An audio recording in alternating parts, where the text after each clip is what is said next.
തായന്നൂർ കുഴിക്കോൽ കരിഞ്ചാമുണ്ടിയമ്മ എടൈമിന്ന തറവാട്ടിലെ തെയ്യംകെട്ട് മഹോത്സവത്തിന് തുടക്കമായി. മഹോത്സവത്തിന്റെ ഭാഗമായി കലവറ നിറയ്ക്കൽ ഘോഷയാത്ര എത്തി. കുഴിക്കോൽ എടൈമിന്ന തറവാട് തെയ്യംകെട്ട് മഹോത്സവത്തിന് ഭക്തിസാന്ദ്രമായ അന്തരീക്ഷത്തിലാണ് തുടക്കമായത്. 10, 11, 12 തീയതികളിലായാണ് മഹോത്സവം നടക്കുന്നത്. മഹോത്സവത്തിന്റെ ഭാഗമായി കലവറ നിറയ്ക്കൽ ഘോഷയാത്ര എത്തി.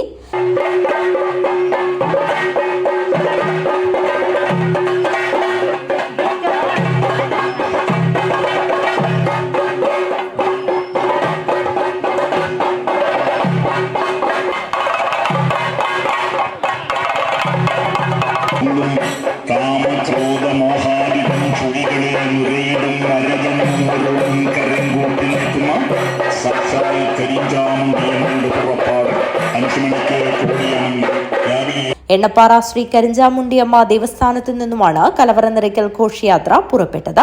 വാദ്യമേളങ്ങളുടെയും മുത്തുകുടകളുടെയും അകമ്പടിയോടെ നിരവധി ആളുകളാണ് കലവറ നിറയ്ക്കൽ ഘോഷയാത്രയിൽ പങ്കാളികളായത്. തുടർന്നുള്ള ദിവസങ്ങളിൽ വിവിധ തെയ്യങ്ങൾ അരങ്ങിലെത്തും. News bureau, Kanhangad.